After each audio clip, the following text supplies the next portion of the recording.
Hey there friends, thanks for checking in. Today we're going to talk about revolvers and why so many people love revolvers. They're easy to operate, they tend to hold their value, and many can shoot a variety of different types of ammo through the very same firearm. Even if you look at some of the plus P loads, some of the heavy Magnum loads, there's just so much that you could do with a revolver. So I'm going to talk about the usage of the revolvers, why many people would want a revolver. Then we're going to bring Graham Bates of GB Guns in to talk about some training aspects that a revolver could certainly help with. So let's go. Let's start by looking at some of the size variations. Here we have one of the smallest revolvers you could possibly get in a North American Arms Pug in 22 Magnum. And here is one of the largest revolvers you could possibly own. It's a 4570 made by Magnum Research. It's a BFR big frame revolver in 4570. Get a load of that. And here we have the 22 Magnum load. Why would anybody want a revolver to begin with? Well, I know a lot of people who CCW revolvers are very comfortable with it, and they are comfortable carries. Some are very small. You look at some of the Smith J-frames, the Ruger LCR models, some of the Taurus models, Charter Arms, and the list goes on and on. People want a pocket carry, even holster carry. They make them extremely small. You look at the 38 plus P, very viable self-defense round. Now here we have a Ruger SP101 in a clear multi-holster. It does carry very well. It's an easy carry, good draw. You know, it makes for a good choice. It really does. And even for a backup choice, I already showed you the North American Arms Pug, but you could throw this in the pocket, and it's tiny. And some people even primary carry this. Wouldn't be my first choice, but they do. And they say, you know what? I like the revolver. I want to carry a revolver. And in my opinion, hey, if that's what you want to do, it makes perfect sense. Another reason is for collection purposes. Now, here we have the Colt Python. It seems to me that revolvers hold their value over time better than semi-autos. And we look at the Python. This has only increased in value throughout the years, and it's absolutely beautiful. And that's one thing you can get from a revolver, is that they are stunning looking. You know, not only are they easy to operate and they shoot a variety of types of ammo, but they are beautiful. You know, and there's just so much you can do as far as the grips. Change them out, you can change the look, change the feel, basically, you know, keep the same frame and everything, and work with the grips to fit various hand sizes. But you look at this, you look at the Colt Detective Special, some of the other snake guns, they are beautiful and they hold their value. Great collection pieces. Although I love shooting this gun, I love owning it and showing it off even more. Now, I already showed you the BFR from Magnum Research, and you ask yourself, why would I want that? You know, definitely great time at the range. Matter of fact, all these fall into that fun at the range category, but people hunt with revolvers. You know, a lot of people, they'll take something like this. They don't want to lug around a rifle. They'll say, you know what, give me this, give me a 4570. You got an aim point on here.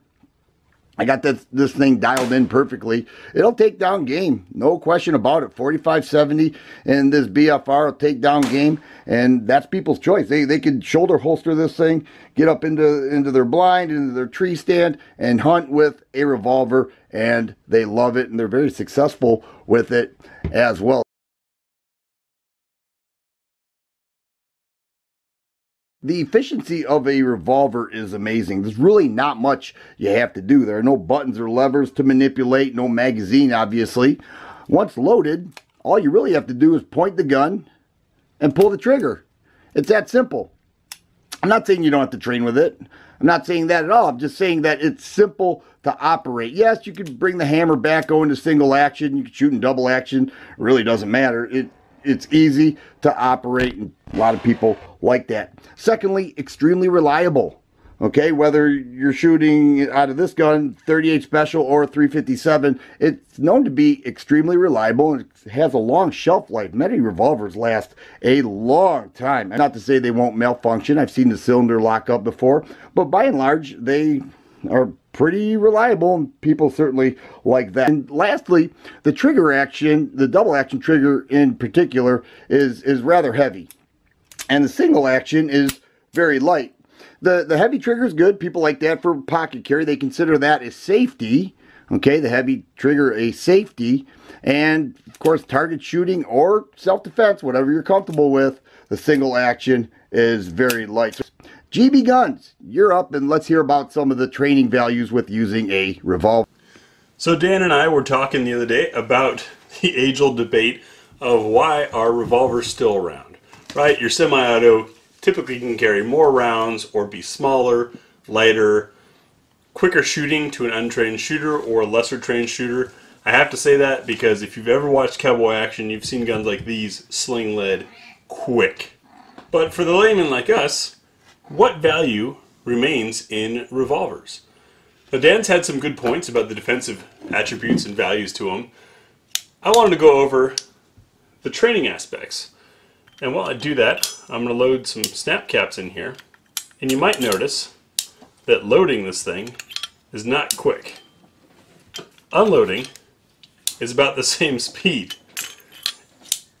So I argue that when loading and unloading takes this long, you tend to value your shots a bit more and make them count a bit more because it's going to be all that more effort to get the next shot off.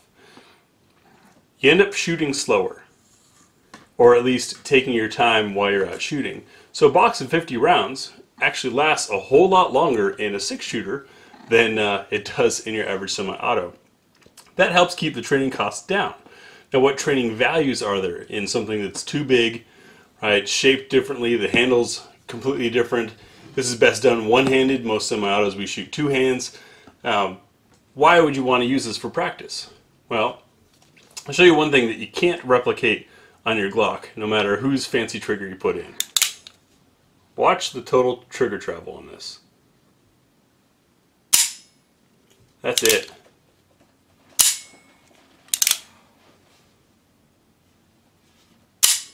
It moves a wee bit and then it fires, and that's all. And now this is an untuned standard Uberti model. If you've seen our videos, the Taylors & Company tuned one. 2-pound trigger. You have pressure on it and it fires. That's it. So what that lets you do is stop worrying about the trigger so much and actually focus on your sights and your sight picture. Now if you look at this classic steel sights, you see there's not a whole lot there. You've got this blade up front and a itty bitty gutter. So that makes you really focus on it. It also makes you really notice your sight alignment. If you train with sights like this, those big broad 3 dots or U-notch rear sight are going to become super easy to shoot. So while you're working on holding this steady and delivering the shot right when you want it, you get pretty darn good at shooting groupings. And if you don't believe me, I'll roll in some footage. This other example that I have here, despite it being pretty with the nickel finish and everything, this is a 22. This is by TheFireArmGuy, German company. They're imported by EAA. And it's a convertible in 22 Magnum, 22 LR. We've also done a review on this one. 22, whole lot cheaper, and is 0 recoil.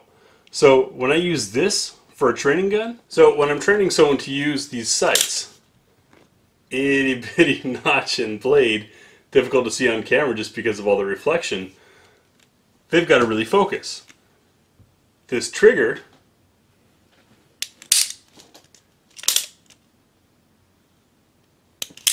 takes all of the guesswork out of the trigger, and the weight of this gun, the TheFireArmGuy guns actually weigh about the same as a standard 1873 Colt, combined with the little 22, take all the recoil out of it. So what this basically does is this lets you focus just on sight picture and on timing the trigger. When you can learn with something like this, semi-autos become a lot easier, and if you get good at something like this, you become awesome with a semi-auto. Those are my reasons for having these guns and the other revolvers that we have that are all 1873s, all 140 plus years outdated, right, by technology as far as a fighting gun. But for a shooting gun, they're a whole lot of fun.